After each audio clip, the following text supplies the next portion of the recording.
Assalamu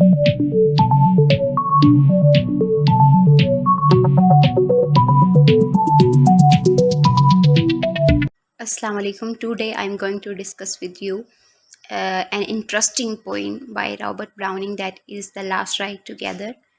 This is the part 1, in which we will cover the introduction of the poem, development of thought, the situation in the poem, how the poet want to say that past not to be regretted, all strive but few succeed, failure is a blessing in disguise, and also interpretation and critical appreciation of the complete poem. पहले हम discuss करते हैं introduction को. Introduction of the poem. The last ride together was first published in the collection Mary and woman in 1868. Last ride together जो है वो collection of the poem Mary और woman में फर्स्ट टाइम 1868 में publish हुई. And it was later in dramatic romances 1868. फिर 1868 में ही इसको ड्रामेटिक रोमांसिस में जो है वो ऐड कर दिया गया. The poem is regarded as one of the noblest of Browning's love poem. Browning की लव पोम में से सबसे जो है noblest poem भी कंसीडर किया जाता है इस पोएम को. The situation in the poem. Poem के अंदर सिचुएशन क्या है? अपेरेंटली ऐसे लगता है the steadfast love of a man has been rejected by the lady who does not return his feeling. एक लवर की पैशनेट लव की फीलिंग को एक लेडी ने रिजेक्ट कर दिया है. मतलब कि ये पोएम जो है वो एक रिजेक्टेड लवर के बारे में है. The lover does not blame her but merrily claims her the memory of having hopefully loved her. अब जो लवर है वो इतना अच्छा है कि वो जो है वो उसको ब्लेम नहीं करता कि why don't you love me, I love you but why don't you love me.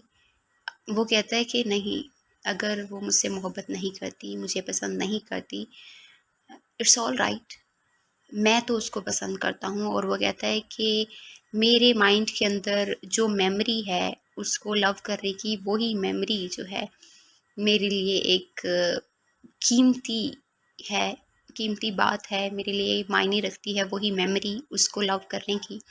And request her to have one last ride with him. और अब वो उससे रिक्वेस्ट कर रहा है कि मुझे एक लास्ट राइड जो है उसके साथ चाहिए, मुझे वो मेरी इस रिक्वेस्ट को जो है वो ग्रांट करे. He is overjoyed when she consent. और वो बहुत ज़्यादा खुश हो जाता है जब वो रजामंद हो जाती है. The speaker is the lover who has been rejected presumably after hopes for some times of winning his beloved. वज्यूम कर लेता है कि हो सकता है कि कुछ देर के लिए, कुछ वक्फे के लिए उसने मुझे पसंद किया होगा, कुछ लम्हे के लिए उसने मुझे पसंद किया होगा, उसने मेरे किसी भी मैनर को पसंद किया होगा. हो सकता है कि इस वजह से उसने मुझे पसंद किया होगा, कोई एक ऐसा तरीका होगा कि वो मुझे पसंद कर लेगी. उसने जो है वो लाखों खरबों तरीके आजमाए, लेकिन उसने फिर भी उसे रिजेक्ट कर दिया. अब वो कहता है he had at last come to know as a certainty that his love was not to be returned by his beloved. अब उसे यकीन हो गया है, इन एक्चुअल हकीकत में उसे यकीन हो गया है कि मेरा लव कोई ऐसा लव नहीं है कि मेरी बिलावेड जो है वो मुझे रिटर्न करे वही लव जो मैं लव उसको करता था. मतलब जिस शिद्दत से मैं उसको पसंद करता हूँ या जिस शिद्दत से मैं उसको चाहता हूँ या उससे मोहब्बत करता हूँ, ज़रूरी नहीं है कि वो भी उसी शिद्दत से मुझे चाहे या मुझे पसंद करे. यहाँ पे तो मामला ही उलट हो गया है, उसने मुझे रिजेक्ट कर दिया. Love had been the directing principle of his life. उसकी ज़िंदगी का जो एक असल मकसद है वो लव है. Now that his love for her had failed in its purpose of winning her heart. अब उसका तो पर्पज़ यही था ना ज़िंदगी का कि मुझे सिर्फ उसका दिल जीतना, जो भी हो जाए मुझे कुछ ना कुछ करके उसका दिल जीतना है. लेकिन अब वो अपने पर्पज़ में नाकाम हो गया है. Indeed he blesses the bottom of his heart. अपने दिल से या दिल की गहराई से वो उसे ब्लेस करता है कि वो खुश रहे.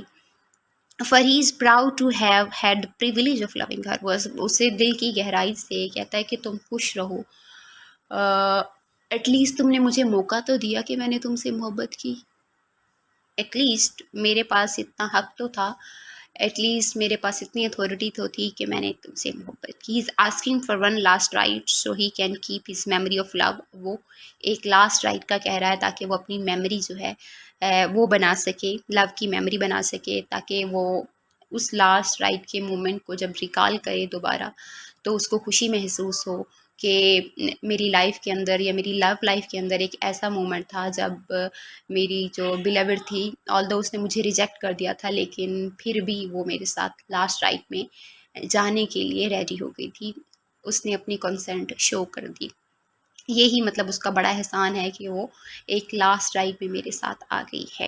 That she would come with him for a last ride together, यही मेमोरी वो जो है अपने माइंड में स्टोर करना चाहता है कि जब वो कभी भी डिजेक्टेड होगा या वो एक डिसपेयर मूड में होगा, तो वो उसी मोमेंट को रिकॉल करेगा और फिर वो ओवरजॉयड हो जाएगा उस मोमेंट को याद करके कि जब वो अपनी बिलवड के साथ एक राइड पर गया था, लास्ट राइड टुगेदर।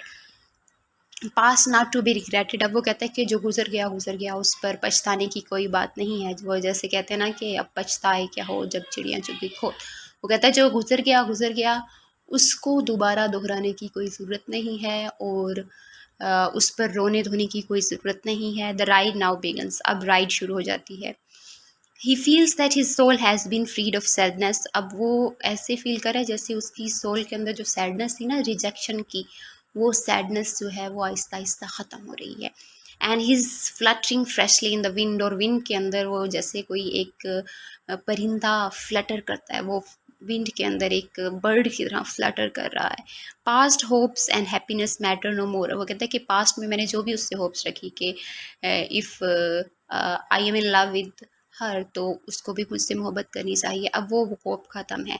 अब बस मेरी वही आखिरी जो होप थी कि मैं उसके साथ लास्ट राइड लूँ, वो मेरी होप जो है वो पूरी हो चुकी है।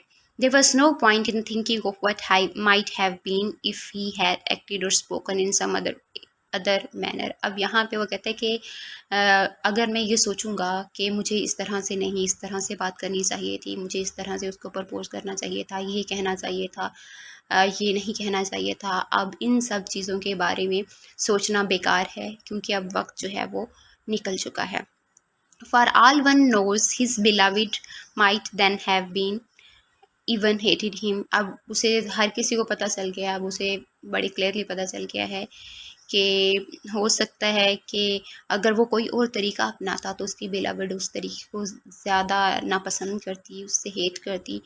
अब यहाँ पर उसने सिर्फ सिंपली उसको रिजेक्ट किया है। Now she is indifferent to him, अब वो बिल्कुल भी जो है उसका वैसा रवैया नहीं है जैसा उसका पहले उसके साथ रवैया था, बिल्कुल चेंज है।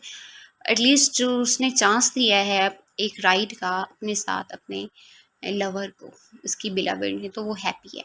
वो अब पास्ट की जो ख़यालात हैं या पास्ट के जो इंसिडेंट्स हैं उनको दोहराना नहीं चाहता। In the company of his beloved, अपनी बिलवड की कंपनी में, his crumpled soul seems to spread out and expand in joy. उसकी बिलवड की कंपनी में उसकी जो एक क्रम्पल्ड सोल कहते हैं जो सिकुड़ चुकी हो, जो स्क्वीज़ कर चुकी हो, जो है श्रिंक कर चुकी हो सोल, वो अब स्प्रेड आउट होना शुरू हो गई है and start to expand in joy. The soul is compare to a sheet of paper which has lain crumpled for a long time. Soul को जो है वो कंपेयर किया गया है एक पेपर शीट के साथ, जो कि जिसके ऊपर जो हैं वो क्रम्पल पड़े हुए हैं लॉन्ग टाइम के लिए। Just as the sheet opens out and all its wrinkle smoothened out, जैसे ही शीट जो है वो ओपन करती है, हवा चलना शुरू हो जाती है, उसके ऊपर जितने भी लेंस होते हैं वो ख़त्म हो जाना शुरू हो जाते हैं, वो स्मूथ हो जाती है। बिल्कुल इसी तरह his soul became fresh under the effect of his beloved reaction, उसके बिलवड के रिएक्शन पर उसकी सोल भी फ्रेश हो चुकी है। Now at least he is happy, अब वो बहुत ज़्यादा खुश है। And she had granted his request, उसने उसकी रिक्वेस्ट को कबूल कर लिया है for a last ride together and had given him his one moment of supreme happiness, और उसे सुप्रीम हैप्पीनेस का एटलीस्ट एक चांस दे दिया है, एक मोमेंट दे दिया है, ताकि वो उस मोमेंट को जो है वो खुले दिल से इंजॉय कर सके, ताकि वो अपनी लव की शिद्दत को जो है अगर उसकी बेलाबेड उसके साथ नहीं होगी तब भी उसको महसूस कर सके। That's all for today. If you like the video, please share and subscribe my channel.